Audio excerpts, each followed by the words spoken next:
What's up, you guys? It's Matt here. Car payments are pretty tricky, right? A lot of people don't know that you can negotiate at a car dealership. And this is what I'm gonna go over in the video. I recently talked to one of my friends and we were talking about cars, and I found out that I know a lot about negotiations when it comes to getting a lower payment for your car, whether it's a lease or you buy it. So before I start, definitely hit that like button. Also, if you can hit that subscribe button and notification button so you never miss out on anything that I post. I'm giving away 2 Amazon gift cards when I hit my 1,000 subscriber mark, so definitely stay tuned for that. All you have to do is hit that subscribe button.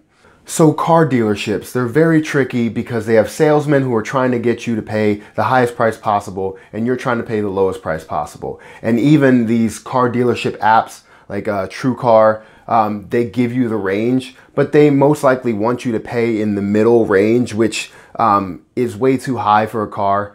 It doesn't matter what type of car it is, you can always get a good deal on it. I've shaved $5,000 off of a car at one point. I've shaved $2,000 consistently off of every car that I get. So I'm gonna teach you how to get a lower car payment, and I have 6 tips to go over with you so that you can get a lower car payment the next time you wanna go out and buy a new car or buy a used car, whatever that may be. So tip number 1 when it comes to getting a lower car payment, you need to get a lot of dealerships involved. This is really tough because you have to waste a lot of your time, doing this. And a lot of times when I've done it, I didn't even go to the dealerships, but I mentioned that I went to the dealerships just to get a lower payment. So I say go to the dealerships just so you can get an honest opinion. And then if you don't get an honest opinion, you can always fluff the number a little bit. You always want to bring other people into the situation because then you have more people fighting over your business. Most likely you're going to want to go with a competing dealership. So like for me, I would go to the Savage Kia that's near me, or another Kia dealership, or another Kia dealership, just because I wanted to get a lower payment and I wanted to see what everybody would offer me for the same price. This alone shaved $100+ off of my car payment, and I'm definitely happy with it. So use this effectively. Go to other dealerships or just call other dealerships, get a quote, especially when it comes to trade-in value, because a lot of times the trade-in is not what they're worried about. They're worried about the interest on the car. So you can tell them that another dealership offered you $4,000 for your trade-in. They'll give you $5,000, something like that. So just get a bunch of dealerships involved. It really helps and really benefits you in the long run. So the second tip is you want to know your numbers and don't reveal any of those numbers to the dealership. I know it's tough to do that because the first thing that they ask you is, what is your price range? And you don't really want to go through that. You want to establish that you're looking for a certain type of car. And it's not about what your price range is, it's about what their prices are. So if you get them to reveal their prices, they're more vulnerable to change just because they revealed their price first. They don't know where you stand. You could stand at a higher price point or you could stand at a lower price point, but they just basically revealed their hand, and now negotiations are gonna happen.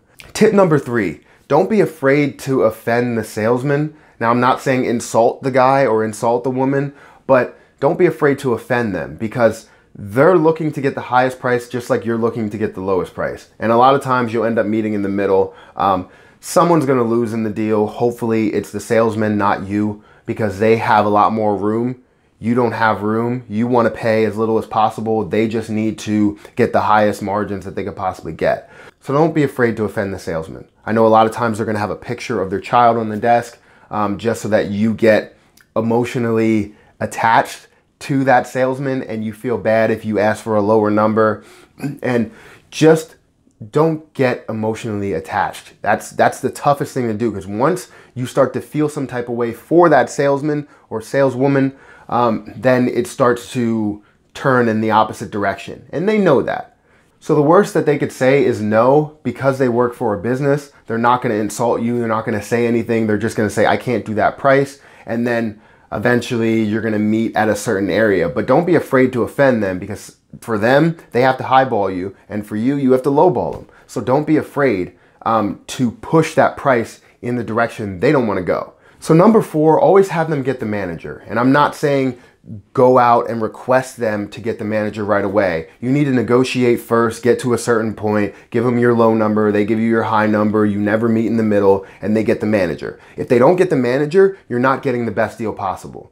Just know if you do get the manager that they're gonna be prepared, just because they deal with it on a weekly or daily basis sometimes. So make sure you know that they're gonna come with numbers and that you can't just agree to anything. And most of the time, when they do get the manager, I'll let them talk. If I don't understand what he's actually saying, if he starts throwing numbers out of here that don't make sense, then I'll just let him go and act like I'm thinking about it and then end up leaving.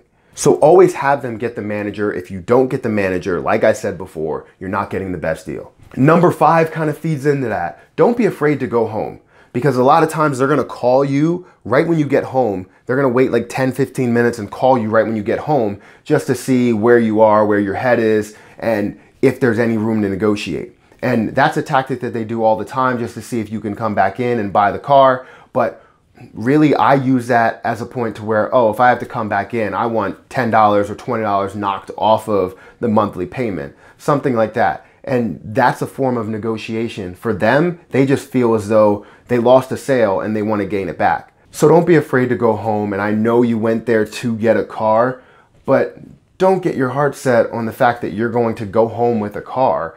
You don't need to. Get the best deal possible, save some money per month. And my last tip is something that a lot of people know.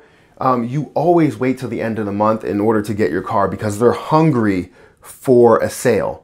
A lot of times at the end of the year, they're even more hungry for a sale. This is why they send out all these letters like, oh, pay off your lease early, get a new car, do this, do that. Just wait until the end of the month. The end of the year is the best time because you get tons of deals. But if you wait till the end of the month, it's only going to benefit you in the long run. And then you can do all of these different tactics and they're going to give you the best price possible because they want to get rid of their inventory. So wait till the end of the month. You get the best price. Everybody wins besides the dealership. So there you have it, guys. Those are my tips on how to get a lower car payment. The negotiation process is difficult and it varies from person to person. You just have to know exactly what's happening and feed off of the energy of the salesman or the manager and make sure that you can put all of these tips to good use. So if you like this video, please give this video a thumbs up. Also, if you could comment down below and let me know what you thought of this video, or we could talk about negotiation strategies. If you do have any negotiation strategies that work well for you, I'm dying to hear those.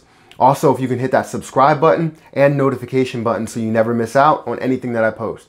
I'm giving away 2 Amazon gift cards when I hit my 1,000 subscriber mark, so definitely stay tuned for that. All you have to do is hit that subscribe button. But until next time, I'll see you guys later.